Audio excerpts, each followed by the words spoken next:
These financial statistics of the average person will blow your mind.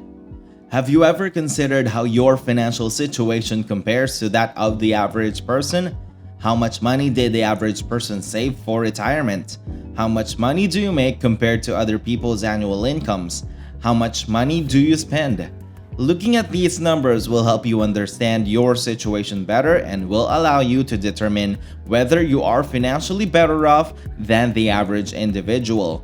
Pay close attention because a few of these are quite unexpected. Welcome to Finance Bliss, a channel dedicated to educating viewers about investing, personal finance, and managing money. If you want to improve your financial future, be sure to hit the like button if this video was useful and subscribe to the channel. Do you believe you make more or less money than the average worker when you go to work for a paycheck? The median salary for a full-time worker based on a 40-hour work week was $1,410 per week or around $52,000 per year, according to the US Department of Labor Statistics. This is equivalent to roughly $26 per hour before taxes, of course. This income figure only applies to an individual and not to household income, which includes spouses and their dependents, as well as the combined income of all members of a home. The median amount saved for retirement for all adults was $65,000 based on the most current Federal Reserve data. This sum is based on all age categories, but only those with any retirement accounts are included. Only approximately 25% of Americans even have one. Using a safe withdrawal rate of 4%, this money would only provide $2,600 in income per year if used to fund retirement. $1,786 was the median balance in their retirement accounts for individuals under 25. The median balance for people in the 25 to 34 age range was slightly over $14,000 and it increased to nearly $88,000 for people 65 and older. These low amounts are concerning, given that the typical household will likely require something like $500,000 or more in addition to other income sources in order to retire comfortably. You should be substantially better off than the average person your age merely by saving a tiny portion of your income and investing it regularly. The Social Security Administration reports that the average benefit amount is $1,550 per month when it comes to retirement savings. Many Americans' sole source of retirement income is Social Security benefits, and it will need to be supplemented with income from a job for the majority who have nothing else safe for retirement. Keep in mind that the average payment amount of $1,550 per month is just that. Individuals who have never earned much money in a typical year would likely receive considerably less.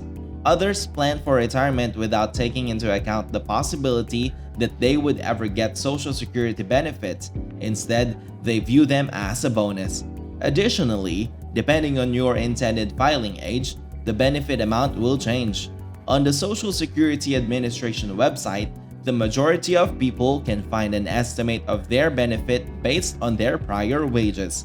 The US Department of Labor Statistics reports that over the course of a year, the average household spends approximately $5,517 per month.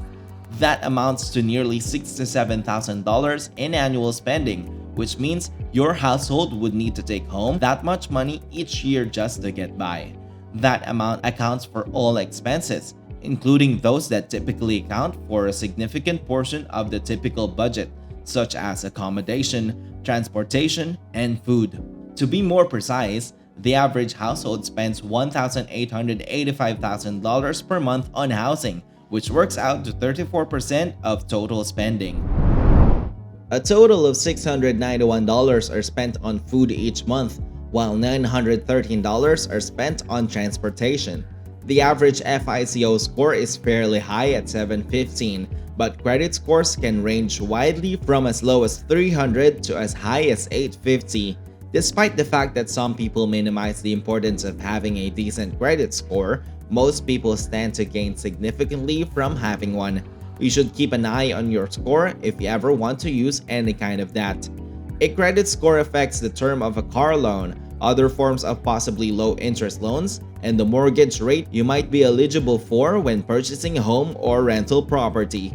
Fortunately, it's rather simple to maintain this figure, and the main way to do so is by making on-time payments on your bills.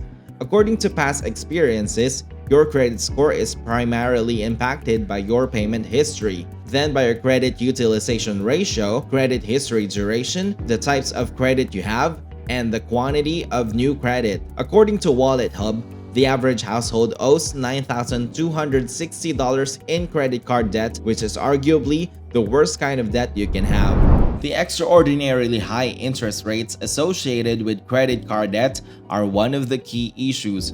If you're paying an interest rate on credit card debt of 15%, 20%, or 25%, this is much higher than what you would generally make from stock market investments. Anything you might be investing in for retirement is absolutely negated by this. Additionally, credit cards encourage wasteful spending, so a large portion of that debt is likely the result of overspending on clothes and other unnecessary items. Small electronic appliances and sporadic online purchases are likely to account for the majority of this debt, and these items have little residual value. Paying down your balances in full each month is the simple fix for this. Avoid making any purchases you can't afford to make, or just use debit cards. You should monitor your net worth so you can quickly see your development as you accumulate wealth. Your net worth is a great tool to assess your financial health and identify any flaws. Your net worth is determined by adding up the value of every item you own, including your house, car, and other possessions, retirement funds, and then deducting all of your debts such as mortgage.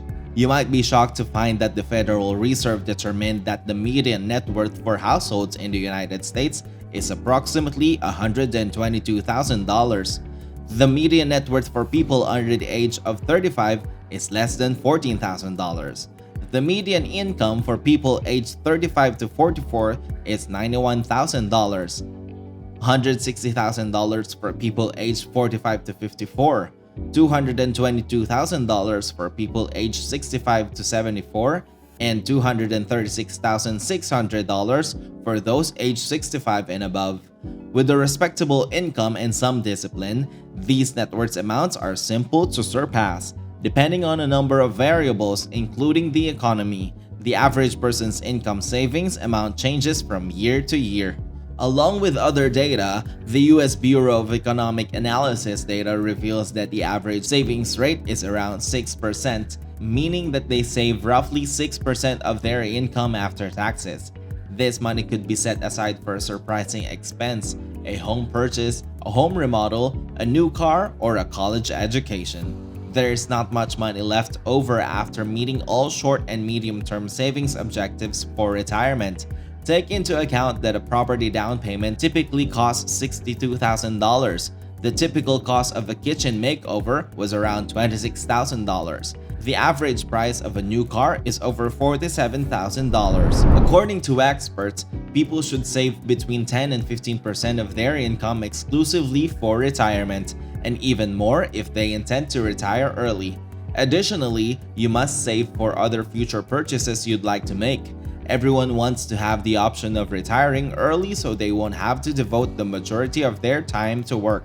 But according to Ramsey Solutions, the average retirement age is 61, even though the majority of people aren't even eligible to receive their full Social Security benefits until age 67. For more insight, consider that after turning 65, a person can anticipate living another 19 to 21 and a half years. The Social Security Administration estimates that if you retire in your early 60s, you will have worked for roughly 4 decades. Those who start investing early have plenty of time to accumulate compound interest during this period. Will you have enough time to accomplish the things you genuinely enjoy at age 61 if you retire at that age though? There is a fair likelihood that you will remain healthy and mobile. But how many more years can you anticipate being in shape to engage in your interests? It can be challenging to see your financial situation clearly, and occasionally, it may seem as though you are hardly moving in the right direction.